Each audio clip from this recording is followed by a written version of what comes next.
ya hype. Artinya kan gaya baru, orang suka, terus kemudian artinya itu kan hype kan. Hype cannot be owned, cuma bisa list. Yep. Sebagai simbol kemajuan ada fungsi prestis, sebagai negara, dinasti Shalendra. Gayanya cowboy gitu kan, gaya cowboy. Macam-macam ketembak lu, dar. Kayak pentingnya orang PR juga berarti dong. Onsite. Onsite.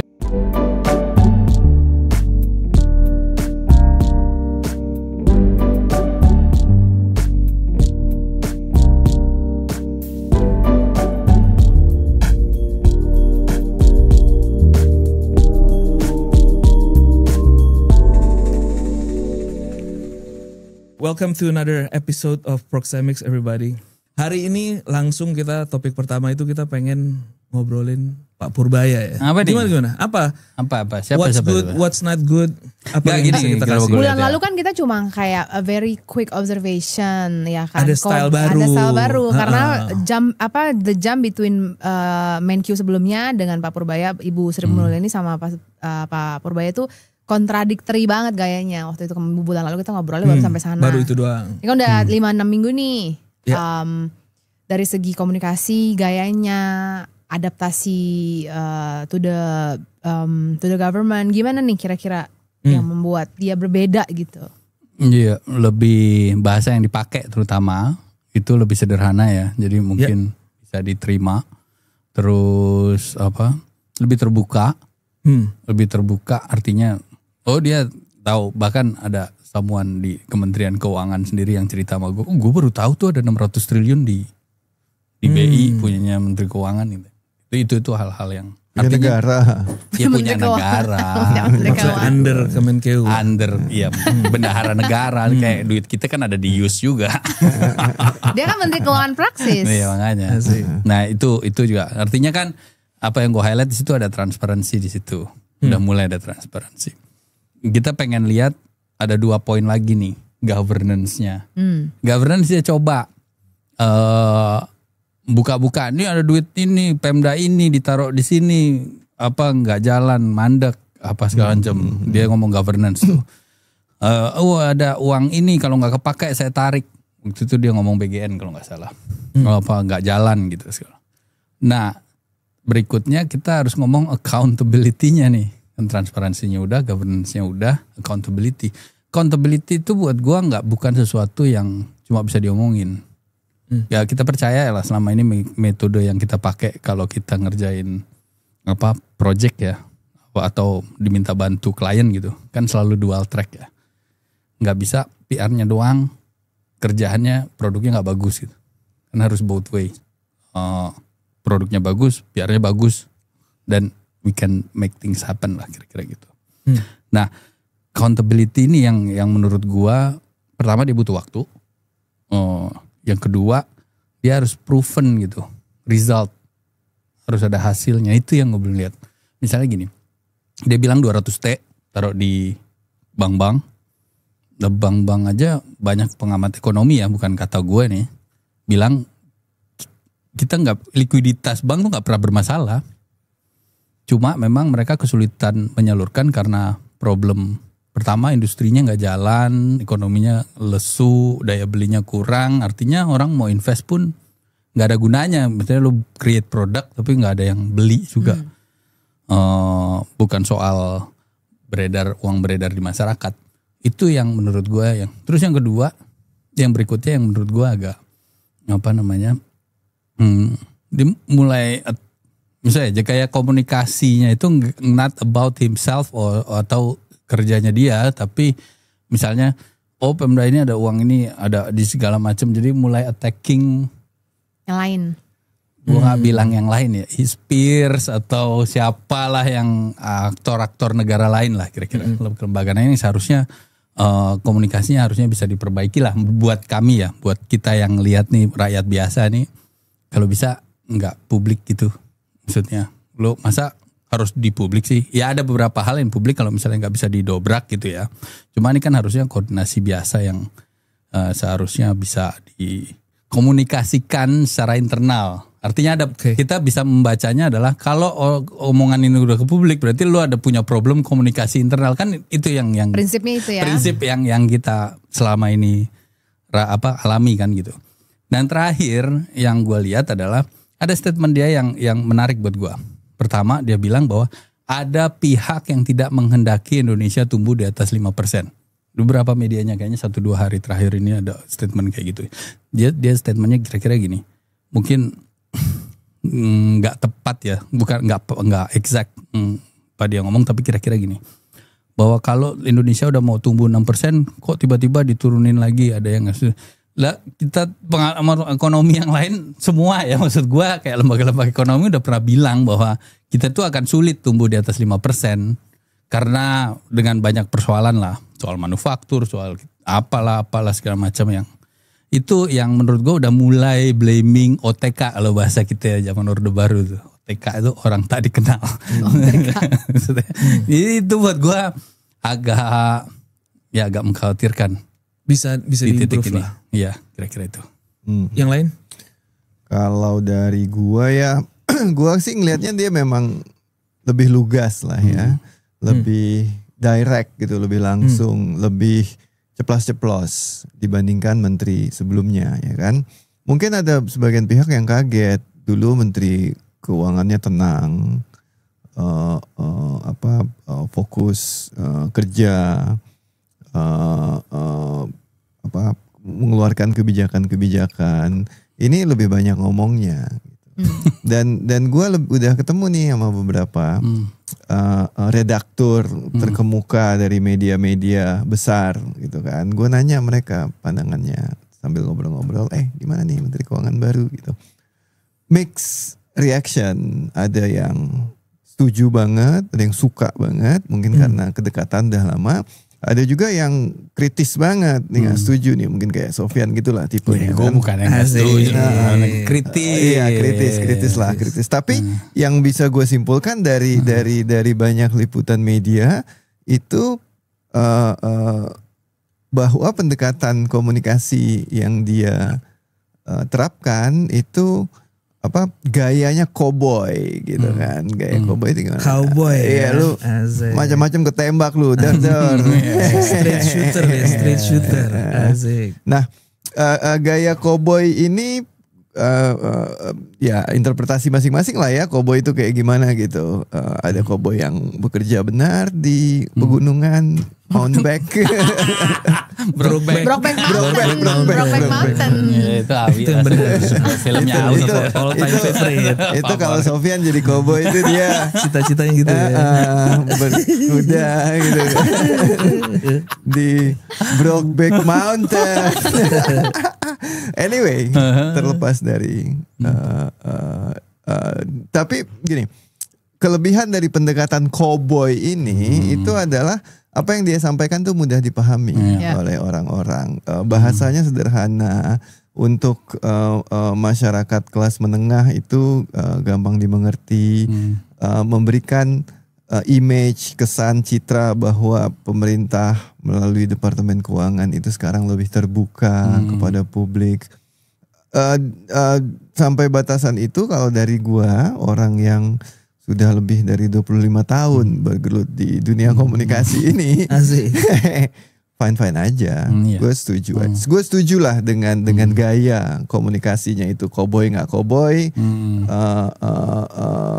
Gue lebih yang gue suka dengan gaya ini. Mungkin karena gue nggak begitu suka dengan gaya sebelumnya, bukan nggak suka dengan orangnya atau kebijakannya ya, tapi ini gaya komunikasinya. Itu aja sih kalau dari sudut pandang Aing. Tapi sebenarnya kayaknya gue soto-sotoan aja sih. Cuma kayaknya Pak Purbaya ini kan punya a big shoes to fill juga ya. Jadi kayaknya strategi juga sih to make such a loud presence, karena pasti suka nggak suka orang kan membandingkan kan sama previous ministry, dan Ibu Sri Mulyani juga reputasinya dan segala macam kebijakan yang dibuat tuh selama 15 tahun terakhir tuh meninggalkan jejak yang cukup ini bagi Indonesia. Jadi kayaknya memang ya one of his way untuk menerobos itu supaya nggak dianggap membandingkan yang nggak itu, dia beginilah gayanya. Iya. Ya kan? Iya. Coba gue ingat omongannya Mercy sih. Ya hype. Artinya kan ini gaya baru, orang suka. Terus kemudian artinya itu kan hype kan. Dan kita tahu rumusnya bahwa hype cannot be owned. Cuma bisa leased. Yap. Itu yang harus hati-hati sih. Iya. Makanya accountability 3 parameter itu harus. Karena still too soon to tell kan kalau Iya, too soon sekarang. to tell. Kemarin itu udah lumayan banyak sih. Kemarin tuh gue lupa deh, itu kemarin tuh meeting di DPR kalau nggak salah tuh ada video yang beredar kayak dia tuh nggak diajak ngobrol gitu loh sama menteri-menteri lain. Oh iya, Framingnya tuh begitu. kayak ada framing itu dan waktu preskon itu ya ditinggal. Ya ada kayak framing seperti itu. framing itu. Tapi gue rasa sih ya itu bumbu-bumbu aja lah. Kita lihat aja kalau gue pengen lihat substansi ya. Maksudnya kalau itu gimmick-gimmicknya biarin aja dulu lah. Jangan banyak gimmick lah ujung-ujungnya Iya, nanti. maksud Kayak gue kemarin itu. terakhir gimmicknya lari-lari dia telat meeting sama Pak Prabowo. Bener, itu jadi gimmick. Jadi gimmick. Dan gue agak trauma ya dengan gimmick-gimmick itu ya. Kenapa? Ya presiden sebelumnya. Oke. Gila, Itu kita semua lumayan traumatis sih. Iya. Looking back mungkin ada beberapa yang kelihatannya ini ternyata lebih ke gimmick gitu. Ya, itu aja sih. Hal yang kita lihat sekarang pas kemarin, kok beda ya? Iya. Pas dulu gini, sekarang gini gitu ya. Ya, itulah kira-kira. Iya. Agak traumatis jadinya. Oke. Yuk. Kalau dari gua itu ada intercultural communication dimensions. Jadinya ada salah satu dimensionnya itu tentang the way we communicate, itu specifically tentang masculinity sama femininity, right? Jadinya ini bukan masalah cowok ke ceweknya, tapi each culture itu the way we communicate tuh intinya ada yang lebih direct, ada yang lebih gak direct. Nah, menteri yang sebelumnya Ibu Sri Mulyani itu lebih feminim menurut gue. Iya. Karena kalau feminim itu tendensinya communicate untuk maintain relationship. Nah, kalau si Pak Purbaya yang baru ini a little bit different. Dia menurut gue lebih maskulin. Jadinya dia communicate itu to get things done. Ya. Right? Kalau kita sebagai culture itu di Indonesia obviously kita lebih feminim dibanding misalnya western, right? Mereka bisa teriak-teriakan di meja meeting, abis itu keluar ketawa-ketawa gitu kan. Sedangkan kita kalau ada teriak-teriakan di dalam meja meeting tuh ada yang sakit hati, ada yang Baper. Itu tuh baru Indonesia as a country ya. Tapi lu bayangin lagi irisannya. Kayak lu bandingin orang Jawa sama orang Batak. Of course yang Batak lebih feminim. Jangan nggak boleh ngomong kayak gitu. Yang Jawa kali lebih feminim. Yang Jawa. Tadi ngomong Batak. Batak yang balik gue sorry. Oh, Yang Jawa marah lebih- orang Batak nih. Gue bilangin. lebih feminim kan yang Jawa. Lu walaupun niat lu baik, lu nggak boleh ngomong kayak gitu. It's too direct. Ya kan? Itu bisa mengganggu relationship. Sedangkan kalau yang Batak tembak terus, bro. Ya kan? Lu jelek, lu bilang jelek, bagus lu bilang bagus, tapi nanti kita di belakang relationship nomor 2. Pada akhirnya it's about getting things done. Nah, gua sendiri, gua gak ada preferensi. Mungkin gua tendensinya lebih ke A atau B lah. It doesn't matter, tapi intinya it's a different style dan kita bisa lihat lah nanti. Orang kayak tadi Awi bilang mix, ya kan, ngobrol sama a group of people tuh nggak semuanya kiri atau kanan. Preference lah, itu preference. Which is menurut gua ketika teman-teman jurnalis itu mix, itu menunjukkan bahwa jurnalisme kita masih sehat. Itu aja Nggak sih. seragam ya. Nggak seragam. Nah, yang berikutnya ini ada kereta Wush. cepat. Asik. Gila. Kereta cepat nih lucu juga sih. Ini nih menunjukkan juga the power of media ya. Framing dan lain-lain gitu. Nah, pertanyaannya round the room nih gimana nih konsepnya nih? Ada yang kalian notice dari all these things, mungkin dari sisi komunikasinya, apa yang salah, apa yang bisa diimprove? Kalau gue sih, gue teringat pada abad ke-8 Masehi. Belum ada cuy, keretanya belum ada. Ketika Samaratungga dari dinasti Shalendra membangun Borobudur, ya kan? Ini proyek besar, ya kan? Mencerminkan bahwa teknologi sudah tumbuh pada masa itu, arsitektur, ya kan, segala macam, and so on and so forth, pembagian kerja segala macam. Modernisasi kalau dalam konteks Bush sekarang, bahwa Indonesia itu udah modern, bahwa kita bisa memiliki aset-aset fasilitas yang bisa membantu masyarakat untuk tumbuh dan berkembang. Borobudur terbukti sangat bermanfaat, sangat berguna sebagai tempat ibadah. Sampai ke sekarang udah berapa abad kemudian masih berfungsi, masih menjadi monumen kebanggaan Indonesia. Dan gua rasa hal yang sama lah untuk Wush ini. Tapi saya kerajaannya udah bubar bro. Nah, tapi kan orang selalu mengingat Samaratungga, geng. Iya. Orang akan mengingat Joko Widodo, mantan presiden Republik Indonesia. Nah, ya kan jadinya ini menunjukkan kepada dunia peradaban civilization nah, ya. Ini perkara peradaban. Ini legacy. Talking about legacy. Itu dia poin yang mau gue sampaikan. Terlepas dari bukan kerajaannya bubar. Perjalanan Wush-nya banyak sandungan sana sini, utang segala macam. Dari sisi gue ya gue pernah naik Wush, seneng banget gue. Berapa minggu yang lalu gue ke Bromo naik kereta, ya kan? KAI itu keren banget gitu. Layanannya bagus, nyaman, keren lah.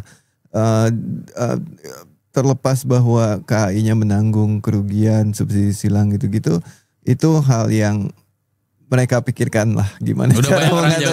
Udah banyak yang pintar-pintar. Kalau dari gue sih, gue cukup bangga lah dengan keberadaan Wush ini, apalagi kalau nanti dilanjutkan sampai Surabaya misalnya. Just good lah, gitu. Ini ngomongin di luar aspek-aspek potensi kriminalitas dan lain-lain ya. Ngomongin itu ya, aman gana. Kriminalitas. Karena udah mulai keluar macam-macam nih ya kan, itu di luar itulah. Tapi to reiterate what Awi said, ini kan Wush ini 1 per kilometer 100 sekian kilometer per jam gitu kan. Enggak, lebih 200-an 300. Itu kan sesuatu yang luar biasa lah. Karena nggak semua orang Indonesia mungkin punya kesempatan buat keluar negeri dan naik Shinkansen gitu kan. Punya pengalaman itu. Jadi menurut gue itu kalau looking at that one isolated thing, nah it's good lah. Tapi at the same time kalau ngelihat motif kenapa harus ada Wush untuk such a short distance Jakarta Bandung tuh memang perlu dipertanyakan sih. Biasanya tuh lu Shinkansen kan Tokyo ke Kyoto, Osaka gitu yang jumlah distance yang di travel tuh panjang. Jadi lu butuh kereta cepat. Sedangkan lu Jakarta Bandung tuh MBZ aja you can commute within 3 jam tuh udah nyampe gitu. Less lah. Jadi what's the point ya kan? Purpose-nya tuh apa? Tapi kalau purpose-nya untuk legacy orang tertentu ya dapat lah poinnya. Sofian nih gimana? Gue rasa ini beyond legacy lah. Maksud gue tanya, di Amerika ada kereta cepet gak lo yang lama tinggal di Amerika? Gak ada. Kenapa coba? Karena emang gak untung bro. Kalau cara bisnis gak untung. Maksud gue di Amerika itu kan everything about number kan. Lo invest, lo harus untung, return sekian tahun. Sedangkan kereta cepat tuh adanya di mana? Negara-negara yang butuh transportasi publik. Di Eropa ada dong. Banyak. Tapi kan negara welfare state di sana. Ada negara tuh melakukan fungsi sosial. Benar kata Pak Jokowi bilang dia melakukan fungsi sosial. Ada. Artinya harus disubsidi oleh negara atau whatever. Whatever lah. Nah, Cina ada dong, karena dia yang bikin kan segala macam. Dan kita tahu bahkan dulunya negara komunis. Gue gak mau mengakui sekarang Cina negara komunis. Dulunya dia negara komunis. Don't go there. Ya misalnya gitu. Artinya apa? Hitung-hitungan ekonominya udah gak masuk. Clear. Itu dulu yang kita sepakati. Bahwa kita butuh kereta cepat atau apa. Sebagai simbol kemajuan, ada fungsi sosialnya, prestis sebagai negara, dinasti Sailendra. Oke, gua terima itu. Terus juga dinasti in a sense, sebetulnya kita terlambat bangun itu. Seharusnya kayak misalnya subway, MRT apa segala macam kan udah kayak 10-20 tahun lah. Kita terlambat lah. Implikasi dari terlambat itu apa? Mahal. Kalau kita terlambat membangun. Kenapa? Kotanya udah kadung kacau, kusut, kadung udah ditempati jalur-jalur yang tadinya kosong, itu udah ditempati manusia, ada apa, ada segala macam yang jadinya kan untuk bangun infrastruktur itu jadi mahal. Nah, mekanisme lepas dari persoalan tata kelola lah, biar ahli-ahli hukum aja deh yang ngomong soal itu ya. Tapi betul bahwa memang harus ada negara hadir. Kereta api dulu juga kan nggak sepenuhnya swasta. Artinya ada disubsidi gitu. Sama kayak listrik.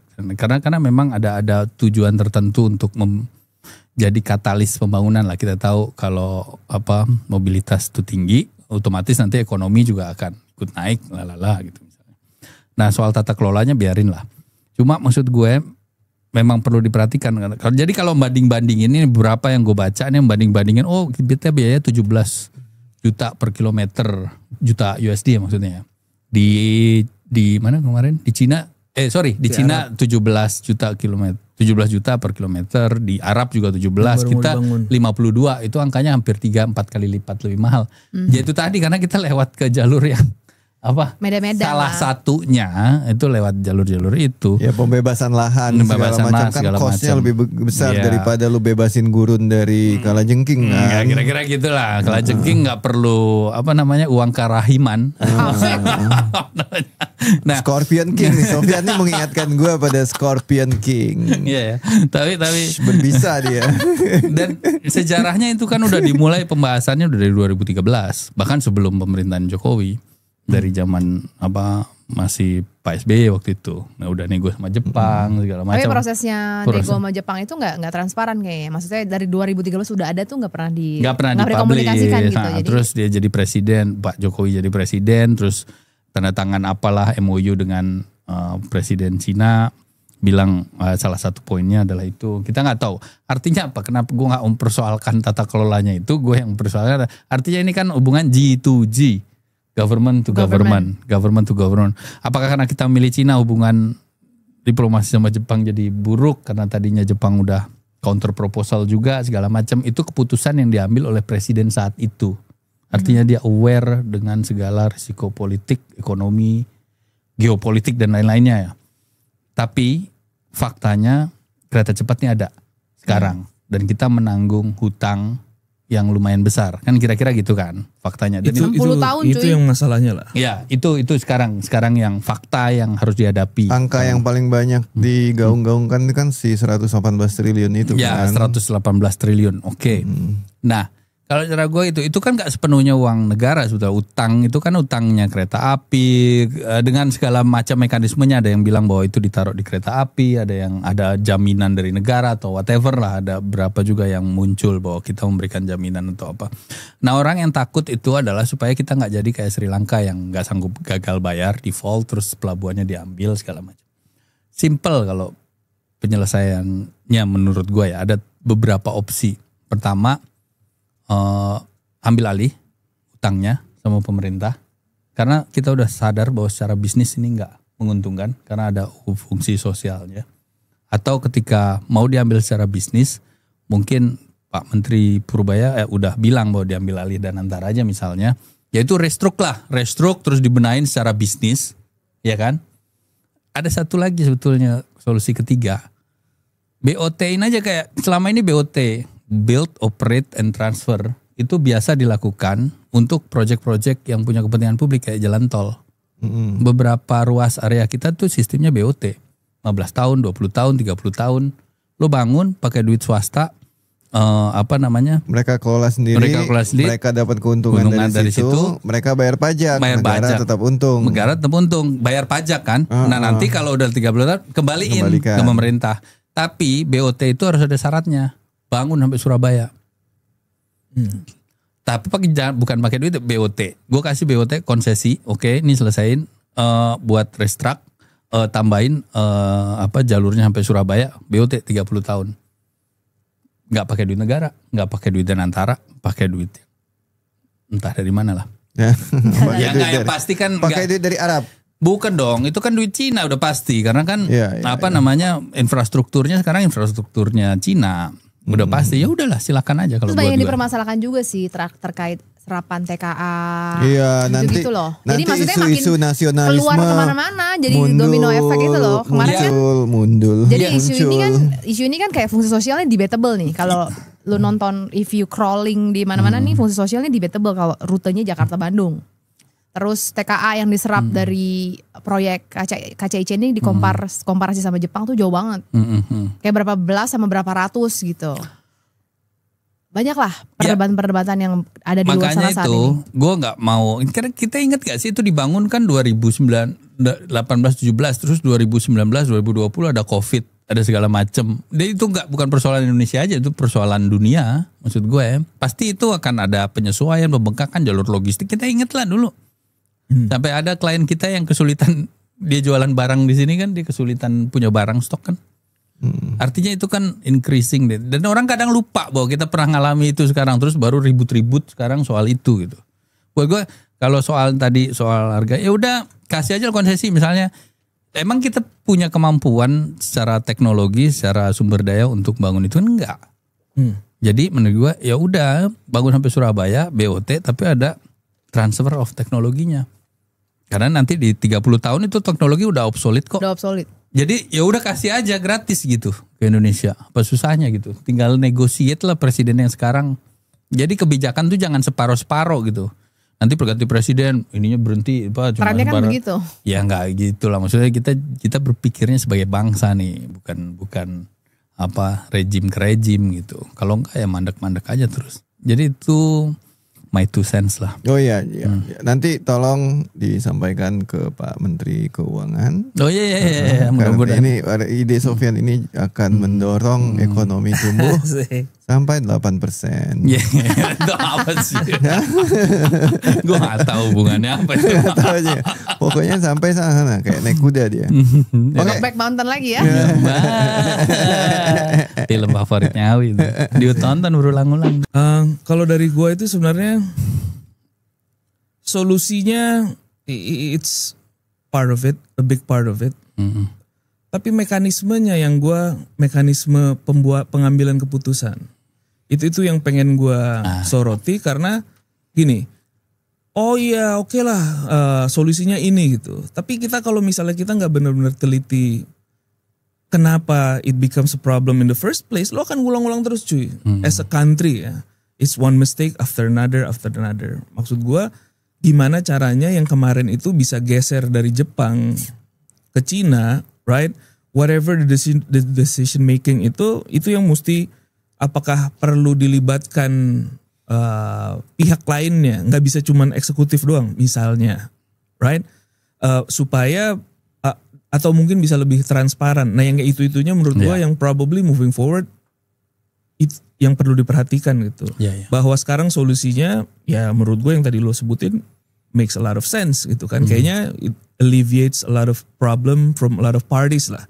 Tapi kan lucu kalau misalnya masalah ini selesai and then we make another one and then we make another one. Jadinya I'm not the guy untuk mikirin gimana caranya, tapi at least kita bisa highlight di sini gimana ya caranya ke depannya supaya those type of mistakes itu kita bisa evade. Jangan sampai lah. Avoidable lah ini sebenarnya. In the future. Yang gue khawatir adalah ini kan dihadapkan 3 opsi tadi itu. Nanti dipersoalkan lagi di regime berikutnya. Of course, ya karena pasti. lu ngoper ke belakang. Iya kayak gimana sih maksud gue? Iya ini nih kalau ditarik lebih mundur lagi. Samaratungga dinasti Salendra mundur ke abad 8 sebelum Masehi, abad 8 Masehi, ya kan? Jauh juga nariknya nih. Yang ya gue yang tentang Surabaya itu gue cuman I wish ada data yang jelas aja sih. Ya Surabaya, Jogja, whatever lah. Diperlukan apa enggak gitu. Iya. Kalau misalnya tiba-tiba nggak diperlukan, what are we doing man? Again. Kayak we're repeating gitu. Kalau emang lo kan datanya ada Kementerian Perhubungan. Ini traffic manusia dari Jakarta ke Surabaya dan sebaliknya ini per hari berapa? Benar. Dan kalau lo bikin ini lo absorb berapa, right? Terus apa impactnya ke penerbangan, right? Yang kayak gitu-gitu. Kereta yang biasa.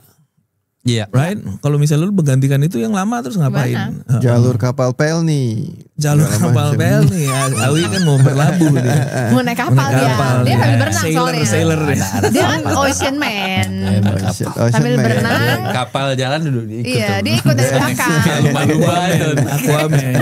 Lumba-lumba. Lempar koin. Film Aquaman. Aquaman memang dia. Masa kecil itu. Masuk ke berikutnya. Dari Aquaman ke brand Aqua. Masuk kan? itu. Makanya. Tapi Aduh. gue nggak tahu apa yang terjadi dengan brand Aqua ini. Itu ya katanya dipakai air tanah. Hmm. Ya gue nggak tahu ya. Maksud gue Tapi kan air asli dari apa tagline-nya? air asli Air pegunungan. Pegunungan mana? Asik. Ya gue itu yang, tahu. itu yang dipertanyakan sama netizen kan. Coba recapnya lu kayak ngikutin nggak? Jadi intinya adalah Coba. ada sidak ke pabrik oleh KDM. Sidak ke pabrik KDM itu Gubernur Jawa Barat. Iya. Ada sidak sama dia. Biasalah ya kalau ngikutin konten-konten dia kan begitu ya. Dia sidak, terus ke sana itu dia ngobrol sama salah satu pekerja pabrik. Yang for sure mungkin nggak pernah di media train, nggak pernah tahu gitu apa yang do and don'ts ketika ngomong di ranah publik. Jujur aja gitu. Nah intinya adalah yang dipermasalahkan itu air yang diambil itu bukan air dari gunung per se gitu loh. Karena mereka punya sistem. Air permukaan namanya. Dia ada Aqua tuh Danun mengeluarkan statement setelah itu tuh mereka punya sistem. Lupa gue namanya apa. Mereka ada sistem yang dia tuh sebenarnya nggak ngambil air yang terkontaminasi oleh manusia gitu. Memang benar-benar air dari pegunungan quote unquote, tapi nggak harfiah dari gunung. Cuma di framing seperti lu ngebor air tanah ini mah gitu. Iya. Ada istilah teknisnya sih. Ada istilah teknisnya. Gue waktu bantu Kementerian PUPR di SDA, dia memang air tuh diatur tata kelolanya.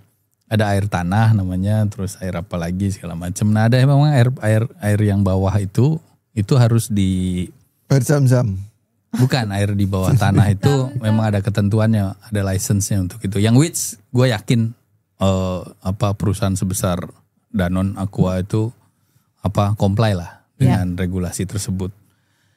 Nah, cuma persoalannya kan menerjemahkan ini ke publik luas gitu. Artinya apa? Yang kemarin dilakukan kalian benar kata si Steph tadi, mungkin belum media training atau apa. Jadi statement yang keluar itu seolah-olah eksploitatif kan gitu kan, eksploitatif. Yang which sebetulnya kalau memang nggak diregulate penggunaan air tanah itu ganggu macam-macam. Bisa ganggu struktur tanah lah, bisa ngurangi ketersediaan air lah, kan air tanah orang sekitar, kesulitan segala macam. Kalau lu nariknya in that amount of kuantitasnya segitu ya of course lah, ya kan. Ya itu yang menurut buat gue sekarang sesederhana bahwa ini problemnya komunikasi. Asli. Ini jadinya kasarnya sekarang Aqua menghadapi krisis gitu. Danone. Tanya Step lah yang gue baru cuma baca satu lembar Instagram contekan post. Ya, asik. Jadi in a sense kayak gitu. Jadi sidak itu dari video viral itu tuh ya jadinya kemana-mana ya. Jadi kayak ngomongin soal tadi mengganggu struktur tanah. Terus kebetulan di daerah situ ada longsor pula yang nggak tahu directly or indirectly karena sekarang jadi dikait-kaitin. Bisa. Oh lu ngambilnya dari tanah, pantesan gue longsor tuntut. Betul. Jadi ini local community, NGO udah mulai bersuara karena dianggap ya tadi lu menyalahi tata kelola air dan lain-lain lah. Intinya begitu. Dan orang yang di interview sama bapak ini adalah orang yang basically nggak pernah media train, you can tell gitu. Jawaban dia literal aja, ditanya apa jawab apa. Ditanya apa jawab apa, karena ya lu nanya gue jawab karena gue punya jawabannya gitu. Terus bapaknya juga menggiring. Jatuhnya menurut gue jadi kayak attacking aja sih. Konfrontatif banget lah ke orang yang di pabrik. Namanya sidak sih, kaget juga kali itu orangnya. Tapi ini juga I guess from all these things yang gue denger itu kayak pentingnya orang PR juga berarti dong. On site, right? Lo ya gimana ya? You need to invest, man, right? Dimanapun lo, ini kita juga for clients, bukan clients, whoever lah buat bisnis sekarang. Karena stylenya sekarang nih banyak leaders, pemimpin tuh yang datang tuh bawa kamera, right? Yang social followingnya besar, jadinya things can get viral very easy, right? Jadinya kalau lo nggak supply the right answers di momen-momen seperti itu, man, ya ini contohnya, you can get you can get in trouble gitu. Jadinya invest di PR people, right? Itu tuh kayaknya moving forward. semakin penting lagi considering yang kayak gini bukan hanya kepala daerah, anggota DPR, whoever lah, they can bring their own team gitu, like social media team yang bisa kalau lu jawab dengan baik, good PR. Iya dong. Iya dong, yang kita, nonton banyak. Menjelaskan. Nonton banyak, kita menyerap sebagai berapa besar tenaga kerja dari sekitar gini, kita punya program ini aman semua. Lah, itu dia kalau lu salah jawab, beginilah. Right? As simple as that. Kalau lu taruh orang PR pada saat itu, dia bisa ngerti, right, apa yang di-highlight, apa yang bisa difokus bridging dari A, B ke C ini kan lebih inilah lebih flawless atau lebih itu yang kita lakukan kan. Kalau misalnya nanti kalau misalnya ketemu ini ada, kalau media yang nanya jawabannya begini, kalau pemerintah yang nanya jawabannya gini, kalau stakeholders lain yang nanya jawabannya begini kan. Kita biasanya udah bikinin skenario terburuk. Nih skenarionya, habis itu kita latih ketika skenario ini terjadi apa yang dilakukan, ketika skenario yang itu terjadi apa yang perlu dilakukan. Preparation stage-nya tuh memang panjang, tapi wajib dilakukan, ya kan, untuk mencegah hal-hal yang seperti ini. Nah, tapi pertanyaan gua itu adalah, apakah krisis ini tanda petik mempengaruhi bisnis Aqua? Nah itu, good question.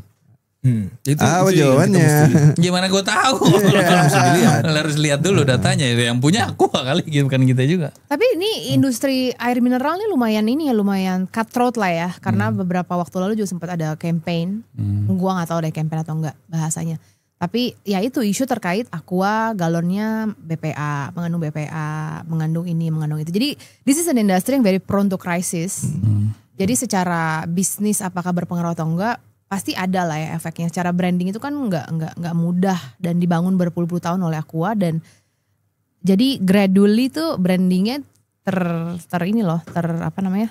terusik lah dengan isu-isu yang dibangun. Ya kalau jangka pendeknya tuh Kementerian SDM katanya udah mulai akan melakukan peninjauan review terhadap izin. SDM ya? Iya, SDM. Bukan PUPR SDA ya? Nggak tahu gue, SDM nih di berita. Oke lah. Lembaga pengawasan konsumen juga. Sebenarnya secara proses harus tata kelola udah baik gitu kan. Mereka ada sistemnya. Harusnya ya sekelas itu loh ya. Pastilah, nggak mungkin dia ngambil Danone gitu. They have standard. Pasti dia social responsibility-nya, good governance-nya pasti sudah dilakukan dengan baik. Tapi ini adalah bentuk krisis yang mungkin they don't expect it to happen ya. Karena disidak. Website dari informasi yang tersedia online ya, slogan iklan dia dari tahun 86 sampai 2024 itu nggak ada claiming bahwa itu air dari gunung. Mata air nggak ada. Terakhir itu 100% murni. Sebelumnya murni dan terlindungi. Aqua dulu, terlindungi untuk melindungimu, kebaikan hidup. So everything just revolve around hidup dan murni. Tapi yang jadi netizen ini berdebat tuh kayaknya karena visualnya adalah gunung. Man. It's like sending lah, itu dia nggak bohong, emang dari gunung kan? Memang dari gunung, nggak ada bohong. Gue rasa udah dipikirin juga sampai salah-salah. Maksudnya companies as big as Danone ya, maksudnya masa beginian gak dipikirin gitu. Iya, terus netizen tuh banyak yang bilang, tagline lo nih, rekomendasi dari netizen adalah Aqua air tanah. Ya netizen ya, bukan gue ya. Gue cuma merangkum aja nih, gue baca-baca tuh. Jadinya tagline versi netizen sekarang Aqua air tanah. iPhone 17 ya, yang baru launch kemarin. It's just interesting.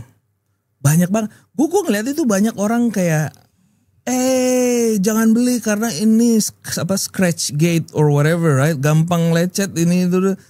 Tapi pas lu jualan laku-laku aja, gue gak ngerti sih how they do it. Jadi maksudnya yang menarik tuh justru aspek itu. Maksudnya dari tahun ke tahun harga juga gak pernah turun. Kritik juga gak pernah berkurang, malah nambah. Tapi yang gue bingung memang animonya gak pernah habis. Jadi kalau dari segi komunikasi, I think this is a different game of branding ya. Different game of PR juga ya buat Apple ya.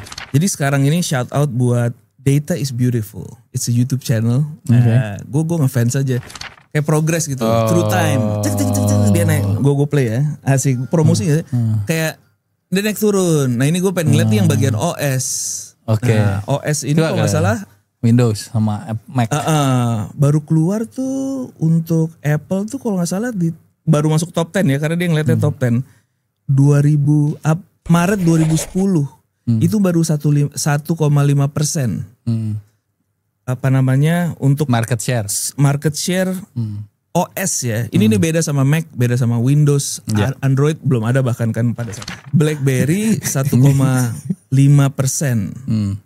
iOS 1,5% juga 1,54, ini 1,53. Ini snapshot April 2010 ya. Fast forward ke sekarang itu gue kayak very surprised.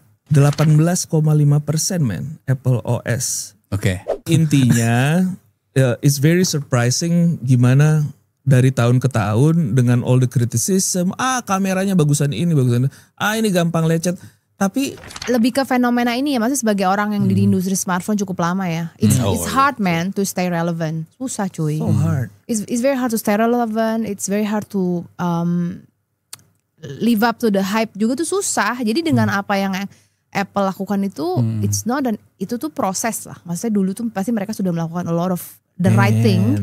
Sampai bisa di titik ini, di mana orang tuh melihat itu tuh sebagai prestige, regardless of the critic dan lain-lain. Jadi yang perlu diapresiasi adalah dari segi komunikasi, dari segi branding, dari segi produk.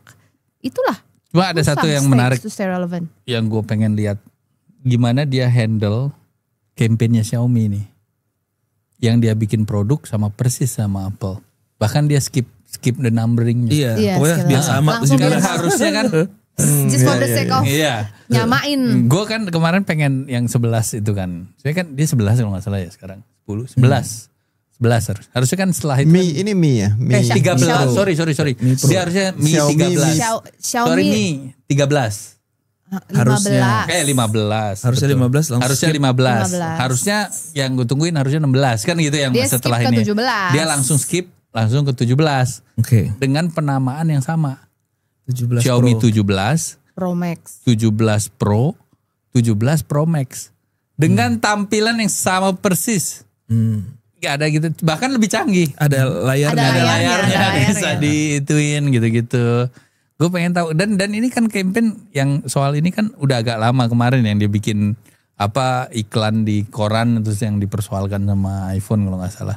Gue pengen tahu sebetulnya gimana sih Apple tuh menghandle campaign. Gue nggak yakin bahwa produk Xiaomi kemudian bisa nyamain compete sama Apple juga. Walaupun secara teknikal ya udah ada. Gue nonton kemarin reviewnya dari Amrik, YouTube Amrik lah, YouTuber Amrik lah yang mengkomparasi. Technically, secara teknis semua tuh lewat lah Apple. Ini Apple tapi better dia bilang gitu. Kayak misalnya gue kasih contoh soal baterainya. Versi pindah ke Android Soal baterainya nih. Baterainya Apple tuh kalau nggak salah cuma 5.000 misalnya. Iya kan? Si Xiaomi yang sama nih Pro itu 7.500 cuy. Si YouTubernya bilang kalau lo mau ngecas ini iPhone dari 0 sampai 100 pakai handphone Xiaomi bisa dia bilang. Secara teknis on paper emang selalu begitu. 10 tahun terakhir itu selalu begitu. Iya, on paper. Jadi secara teknis perbandingan itu tuh dilakukan the past 10 years dan Apple tuh gak pernah menang. Ya, In all of our launches dulu tuh gak pernah menang. Tapi just a full disclosure, setelah gue pakai, sebab gue pengguna Apple dari 2010 juga sih ya. Jadi gue mengkomparasi lah pasti kan. Secara experience itu tetap beda sih. Gue gak bisa bilang lebih baik lebih buruk ya, tapi tetap lebih beda. Itu kan MIUI kan? MIUI. Xiaomi. Tetap beda. iPhone tadi kan, iOS kan. Jadinya sekarang pertarungannya itu bukan lagi di hardware dong. Kalau berdasarkan yang Sofyan bilang tadi. Karena user experience itu tetap beda. Pertarungannya di UI. Gue pengen mendalami itu ya. Oke, gue pengguna Android tulen lah. Tulen artinya gue sama sekali kayak the past 20 Tapi harus beli iPhone years. kenapa? Coba jelasin. Ntar dulu. The past 20 years gitu gue gak pernah ganti HP. Artinya Android gak ganti HP untuk memperbarui. 15 lah. Android terus lah ganti-ganti HP. Cuma untuk Tapi dia memperbarui. lu pakai Android dari 2007 tadi ya. Sebelum Android ada, Gua lupa dia udah pakai. 2006 dia baru. 2017 kali maksud dia. Sorry, Nggak mungkin sorry. juga. Ada. Ini mengingatkan gue pada Samaratungga. Ya, tapi lah, tahun ini gue memutuskan beli HP Apple. Gue beli 16 lah Pro. Kenapa? Macem. Atau gue kasih nomor sendiri gitu. Gue pengen ngerasain aja apa namanya experience-nya. Yang gue merasa enak sih, nyaman gitu. Cuma gue belum. Dumb phone ya. Kata orang kan dumb phone. Iya, gue nggak mau transisi ke iPhone juga. Tapi gue ngerasa ini oke. Gue pakai buat foto. Gue pakai untuk simple things lah, maksudnya yang gampang-gampang gitu kayak connect ke mobil, akhirnya gue pakai Apple CarPlay yang gitu-gitu. Gunakan promotion code di bawah ini iPhone_Sofian di kagak lah. Tapi untuk- Enggak, gue Tapi cuma pengen tahu aja untuk maksud gue experience. Untuk merespon Sofian tadi, gimana caranya Apple handle dan lain-lain, yang gue rasakan selama ini tuh dia nggak peduli cuy. Ya, you handle it by not handling it. Jadi lu mau compare, Lu lu mau nggak bikin bisa nggak apa, comparable. Apple-nya diem aja. Maksudnya, Soalnya Thank you for the mention. ya as much as I want to be attacking them personally ya dari dulu kan kita kan selalu tuh kiblatnya tuh ya udah compare aja ini. Apple-nya nggak pernah bereaksi, never. ya at the end of the day margin mereka selalu lebih tinggi. Iya. Secara revenue tetap lebih tinggi, secara mau market share turun, revenue naik. Jadi lebih ke user experience. Yang lu bayar dari iPhone tandanya adalah user experience, ya kan? Sofian, imitation is the sincerest form of flattery. Yes. Wis gila, keluar kata-kata mutiara. Asik. Jadi semakin di copy, oh thank you, ya kan? Iya. Tapi ya mereka prinsipnya yang secara kita juga kayak gitu kan konsepnya. We make originals, man. We don't make copies. Iya. Kan? Lo mau mengcopy kita terserah lo, tapi how we do things, we do it originally. Ini kita misalnya banyak ada beberapa kritik ya kalau kita propose apa sih masih bos-bos. Jangan dikasih itu presentasinya, jangan dikasih itu. Man, who cares? Kita kasih, man. Iya, Masih man. banyak bro, lo ambil lah. Ambil suka-suka lo. You know. Entah soal lo jadi- bisa ngerjain atau enggak. Itu kan beda-beda cerita. Ya itu kan balik lagi ke prinsip ide itu murah. Iya benar. Iya, idea is cheap. but Eksekusi yang mahal. Idea is cheap, tapi eksekusinya gimana? Kita nggak pernah tuh ngumpet-ngumpetin apa strategi lah apa kasih. Dulu when I was younger, you know, kayak kadang-kadang, jangan dong, gitu. Tapi semakin dewasa, semakin tua, Don't gitu care. kayak, who cares, man? Lu bisa ngambil, you know, lu bisa ngambil satu, masih ada 1000 lagi. Iya. Either lu dapet yang ini atau lu dapet itu, terserah lu lah. Lu mau Kita ngambil nggak yang pernah itu. itu. Jadi ya Iya, menjawab apa. tadi kalau apa the way Apple handle things, Yeah, they never they don't. respond. Loh, waktu itu enggak ya? Ada. Nggak mesti Kagak ada cuy secara- directly Ada respon. ya? Oh kita ini. Enggak deh. Bodoh amat. They don't care, Yeah, man. that's how they do their PR aja. The product speak for itself. Ya. Mungkin. Iya. Kayak praksis lah, nggak jauh-jauh beda. Ya. Masuk. Coba sebagai presiden direktur jelas. It's how we are, ya kan? Iya. Ya, udah, gue sampai situ. Hey, thank you everybody untuk tune in terus sampai all the way to the end. Walaupun ini bukan akhir ya. Actually, we have another session encore sama Jessica. Tapi at least untuk bagian ini kita tutup dulu. That's it. Gue Mercy, Steph, ada Sofian, ada Awi, ada Chris the Sama producer. Ratunga. Thank you everybody. Thank you. J, welcome back. Jadinya kita ada beberapa pertanyaan. Maybe Steph can start with Okay. the first question. Ya, kita kayaknya udah sempet ngobrol nih kemarin ya pas actually lu di Sydney. Gue nanya tuh lu hari ketiga kalau nggak salah waktu itu kan. Gimana? How's the trip so far? Lu happy nggak? Lu apa yang lakukan dan lain-lain. Nah, udah pulang nih. You have gone through the whole week of festival South by Southwest di Sydney.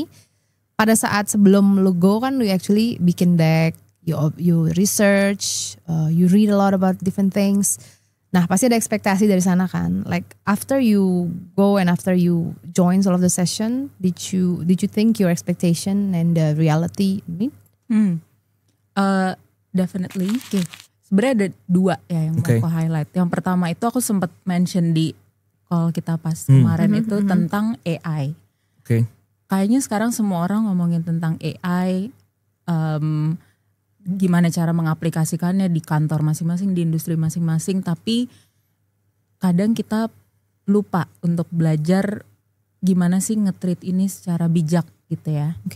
Itu yang aku belajar dari ada salah satu session dari CyberCX, dia IT management company di Singapura, salah satu principal consultant ya kalau nggak salah. Dia yang ngasih insight bahwa sebenarnya data kita itu exist on a spectrum. Jadi ada yang public, ada yang private, ada yang aggregated, ada yang intimate. Gitu. Misalkan contohnya kayak social media, itu our personal data tapi dia made public gitu ya, karena kita yang secara sadar nge-share sendiri. Tapi ada juga data-data tentang mungkin kesehatan kita atau psychological behavior itu yang private dan orang nggak ada yang tahu gitu mungkin. Kayak gitu. Makanya AI ini perlu kita hadapin secara bijak, menggunakannya secara bijak supaya nggak salah, terutama when it comes to data security gitu. Karena dia bilang juga AI itu punya beberapa kelemahan. Dia bisa bocor, dia punya bias, terutama kadang tentang SARA pun dia punya bias gitu ya. Terus dia kadang bisa berhalusinasi juga gitu.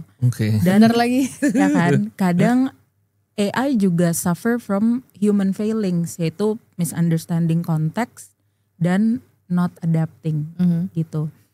Makanya setelah dia menceritakan soal itu, dia kasih tahu juga gimana caranya kita bisa tetap menggunakan AI tapi use it safely and wisely gitu. Yang pertama, avoid sharing personal or work information, terutama pagi kita bekerja dengan klien gitu ya. Terus pakai bukan cuman passwords tapi passphrases yang lebih kuat gitu, including multi-factor authentication.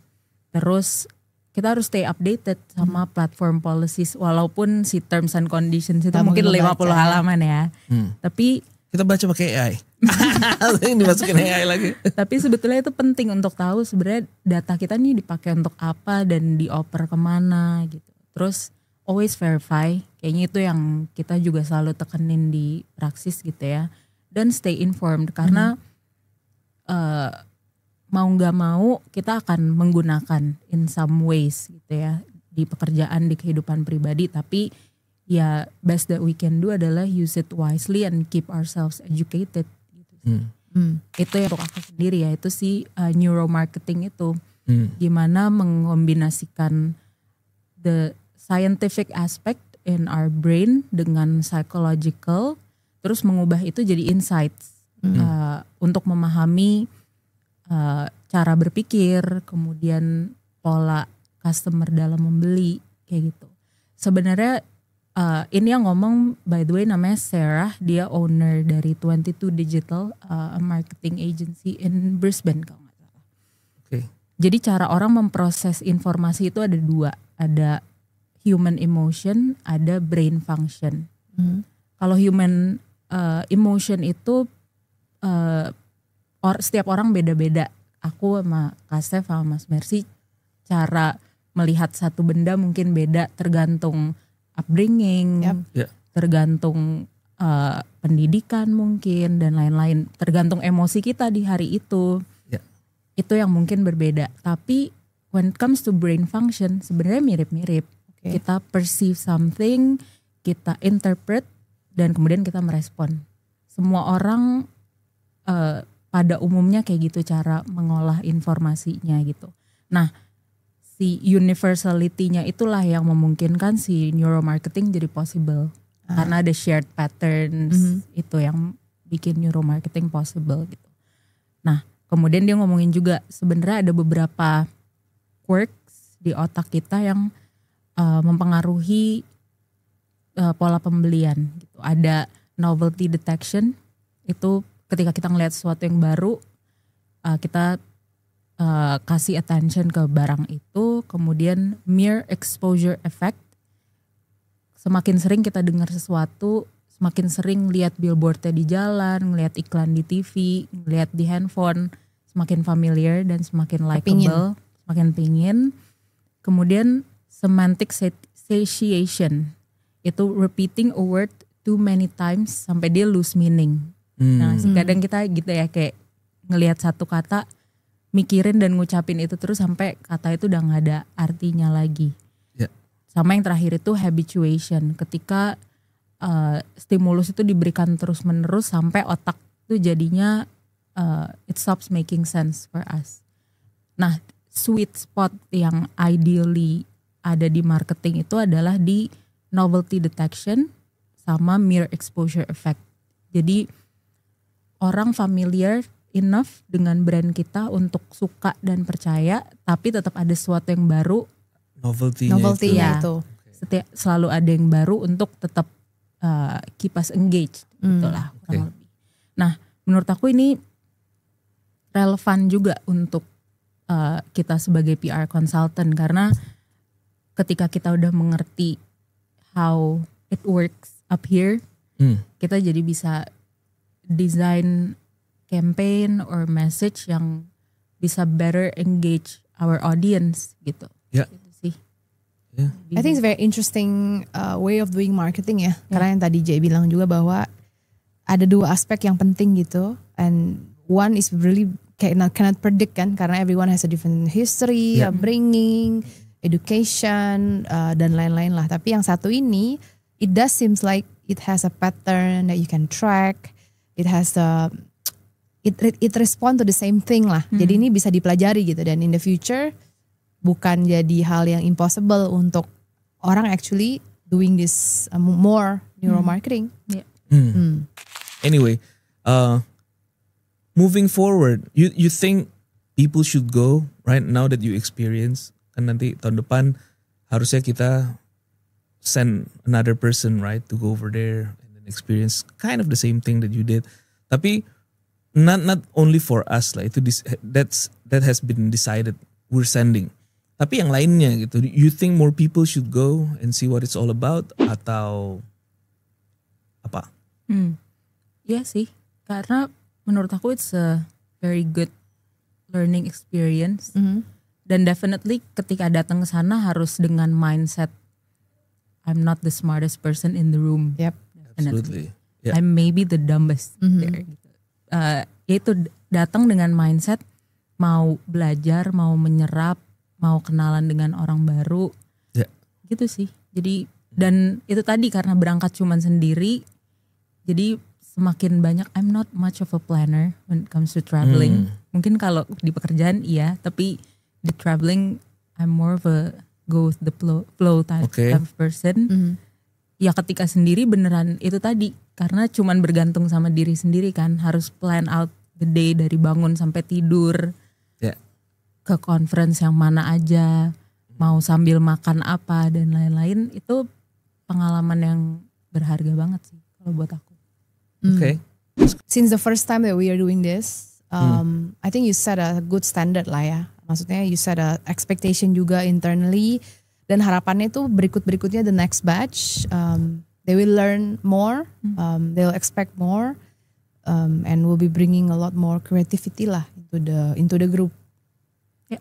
Yeah. Okay.